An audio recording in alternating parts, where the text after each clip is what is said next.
site de chambre est de 12 mètres de long par 1,80 m de large et d'environ 85 cm de profondeur selon la nature du terrain. L'implantation est réalisée au sol à partir de l'axe du site de chambre tracé par le géomètre et l'axe de la liaison.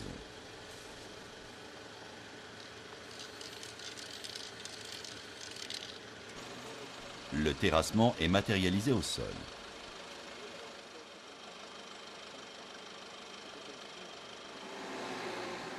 Le terrassement est réalisé à la pelle mécanique.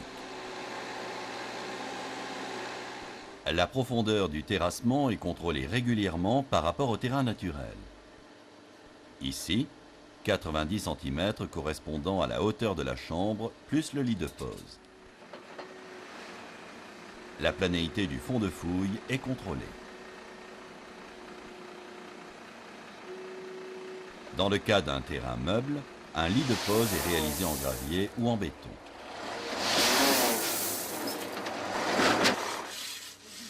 Il est posé sur toute la surface du site sur une épaisseur de 10 cm.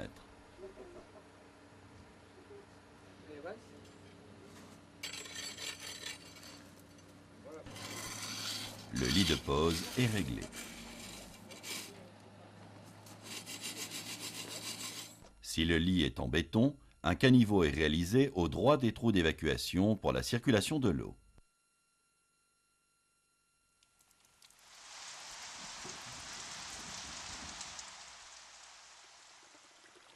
L'eau contenue dans la chambre peut s'évacuer. La fiche de contrôle est renseignée au fur et à mesure des opérations. Des cordeaux sont mis en place pour positionner et aligner les chambres dans le site. Stop, c'est bon.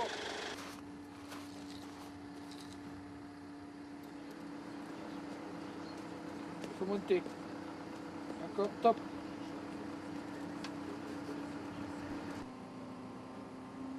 Avant la pose des chambres, le trou d'évacuation d'eau est repéré et percé.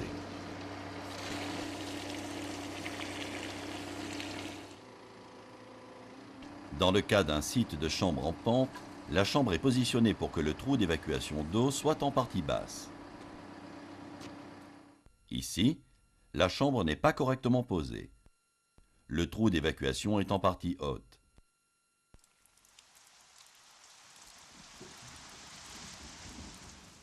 L'eau ne s'évacue pas. La première chambre est posée.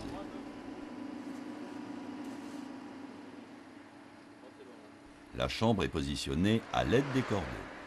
Pose.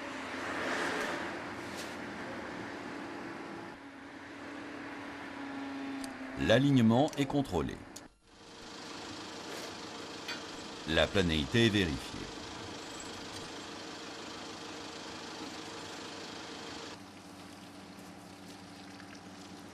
La deuxième chambre est positionnée à 1,50 m de la première.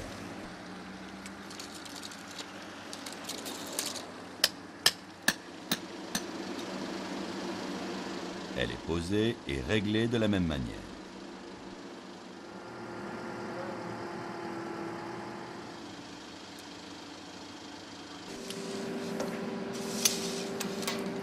La troisième chambre est posée.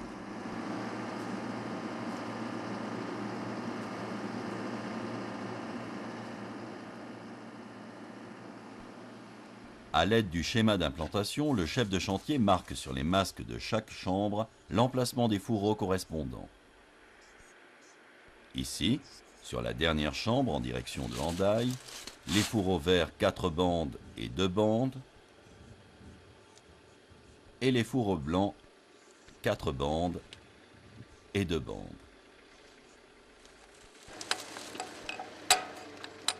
Les masques sont percés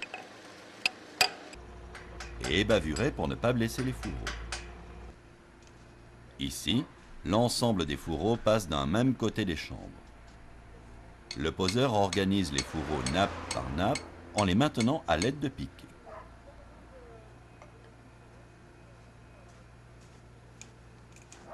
Les fourreaux sont coupés à une longueur suffisante afin de respecter la cote minimum de 30 cm à l'intérieur de la chambre.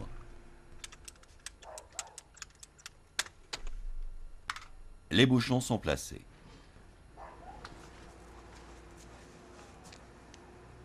Les fourreaux sont passés dans les chambres en commençant par la nappe inférieure et en respectant les codes couleurs. Les fourreaux passent par les perforations du bas.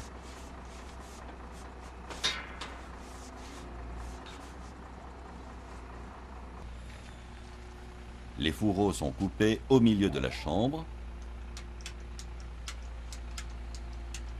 et bouchonnés.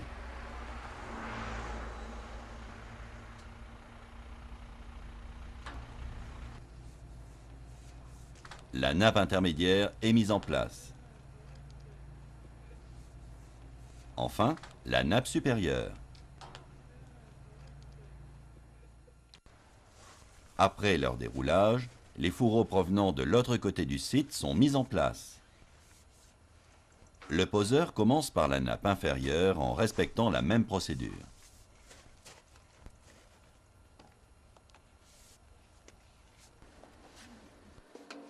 Les fourreaux sont maintenus droits à l'intérieur des chambres à l'aide d'un PVC de 45 mm de diamètre. Les chambres sont refermées. Les tampons sont placés. Les fourreaux sont maintenus par des piquets pour rester en place pendant le coulage. Un béton dosé à 250 kg de ciment est mis en œuvre. Il enrobe les fourreaux pour les protéger. Le béton est égalisé jusqu'au niveau des masques. Le béton est mis en place sur 2 mètres de long aux extrémités et entre les chambres. Le site de chambre est remblayé.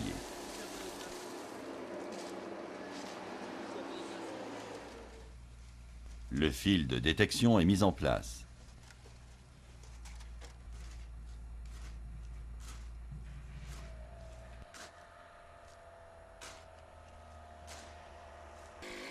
Le site est compacté en plusieurs passes. Le grillage avertisseur est posé. Le site est remis à l'identique.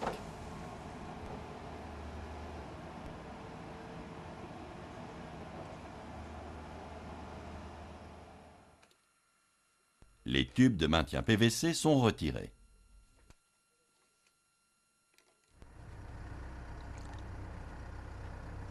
Le maçon réalise les joints de masque au mortier.